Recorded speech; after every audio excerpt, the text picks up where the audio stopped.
Last week, Paul Pelosi was the catalyst for our story on insider trading in Congress. When we were researching for that segment, we noticed that Paul Pelosi is 82 years old, and he didn't cradle rob his wife of almost 60 years, Nancy Pelosi. Because guess what? She's the same age. Now, 82 years old is old. So old that even though a lot of people, including me, give Nancy Pelosi grief for her performance in The Emperor's New Groove, she still looks pretty good for her age. Kind of. Turns out that adrenochrome works. But the real problem here is not that Nancy Pelosi is so old that she can barely walk or talk or be close to children who look a bit foreign, but that she's not unusual. At least not unusual because of her age. If anything, being able to chew solid food makes you an outcast in our not-so-modern capital. Let's start with the obvious. The current president of the United States. Joe Biden is 79 years old. 79 years old. And he acts like it too. He can't string a sentence together. He forgets where he is almost constantly. He oscillates between creepy uncle whispers and crazy uncle screams. He shakes hands with invisible humans. He falls off bicycles. He reads the instructions on the teleprompter. Pause for dramatic effect. End of quote. Repeat the line. And he can't even dress himself. And he says he wants to run again in 2024. 2 years away, which means he'll be campaigning when he's almost 82.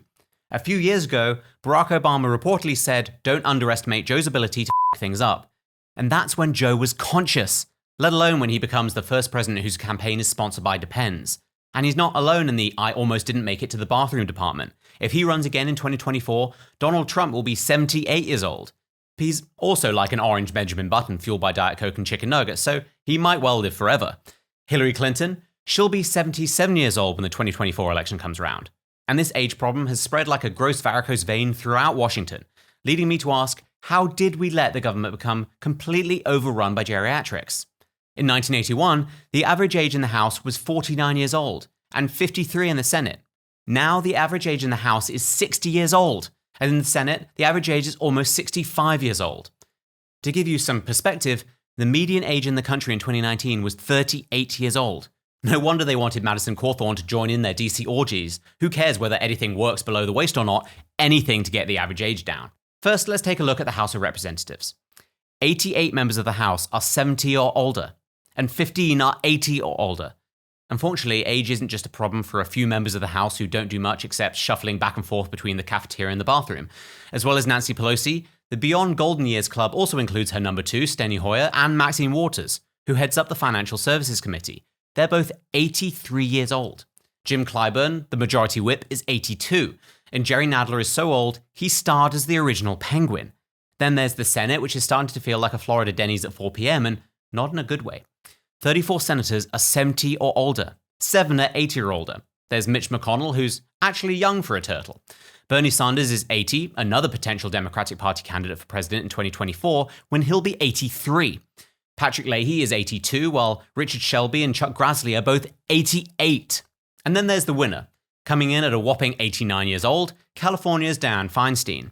She's so old that she was 31 years old when the fax machine was invented, 55 when the Gay Boy was released, and 9 years old when Joe Biden was born.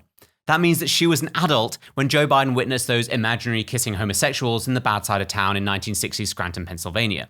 She also literally has dementia and no one is doing anything about it. Even when the media tries to address her decline kindly, they said the quiet part out loud. Take this example. New York Magazine's The Cut published this article. The institutionalist Dianne Feinstein fought for gun control, civil rights, and abortion access for half a century. Where did it all go wrong? And this line jumped out at me. Nothing she said suggested a deterioration beyond what would be normal for a person her age, but neither did it demonstrate any urgent engagement with the various crises facing the nation. Beyond what would be normal for a person her age. Yes, deterioration is a normal part of getting older, and I know biological reality is unpopular right now, but we must ask, why are we giving people who are crumbling beneath the weight of time more and more and more power? If Dianne Feinstein or Nancy Pelosi or Chuck Grassley applied for a job at Office Max, they'd be turned away for being too old. Honestly, they're too old to work at the returns counter at Walmart. We don't let them decide whether you can return that toaster, but we do let them decide on war. Letting them restock printer ink is too much of a liability, but we let them run the global financial system. Why do we do this to ourselves? Why do we keep these old politicians in power, letting them get more powerful, more old, more powerful, more old? It's like seeing your grandmother run over your neighbor's kid and still giving her the keys. The answer is actually simple though. First, Joe Biden. He might have achieved his lifelong ambition by becoming president on the third try, but he's nothing but an empty suit at this point.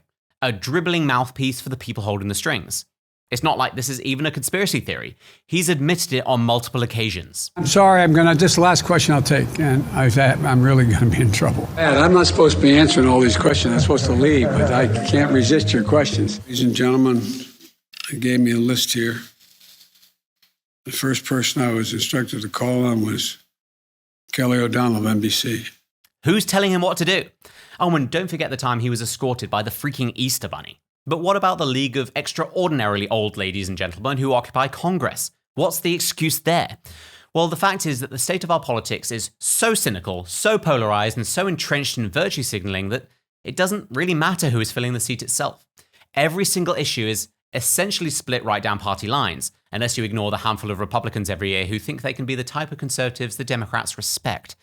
It really doesn't matter whether the person casting that vote is alive or dead, or somewhere in the middle, if they're going to vote the same way regardless. This situation has gotten so bad that it's been a years-long national news story that two Democratic senators sometimes refuse to toe the party line. And like a compliant, barely alive president of the United States, a compliant voting group in Congress is good for the powers in the shadows behind these government figures. While younger and more ambitious politicians might be tempted to try and actually do something different, even if their ideas are disastrously dumb, the reality is that they'll just be a nuisance to those protecting the status quo. A freshman senator might have to be bullied into supporting the latest spending bill. That takes effort and money. Instead, why not just keep Dianne Feinstein on life support so she can send billions of dollars to Ukraine or into the ether of the federal government and let her get back to the same crossword she's been stuck on since 2008? So, what's the solution here? Run for office? I don't think so. Implement term limits? Maybe. Hold a super spreader event on the White House lawn and let nature take its course? How dare you? But while our current class of aging politicians somehow keep running on a steady stream of vodka and Adderall, this is a problem that's not going away, especially as their baby boomer sidekicks catch up with them. And before anyone misunderstands what I'm saying, this isn't a call in support of 26-year-olds running for office who don't know anything and have never done anything, who see Congress as a way of boosting their social media presence. And it's not like I'm saying Congress should be off limits to anyone older than 50. What I am saying is, surely we can find someone between the ages of birth and edge of death who are at least slightly competent. Then again, maybe not.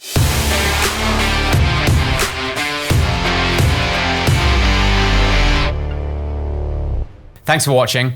If you like that clip, subscribe to our YouTube channel where you can watch full episodes and other clips just like this one. Make sure you ring the bell for notifications and tell all your friends about it.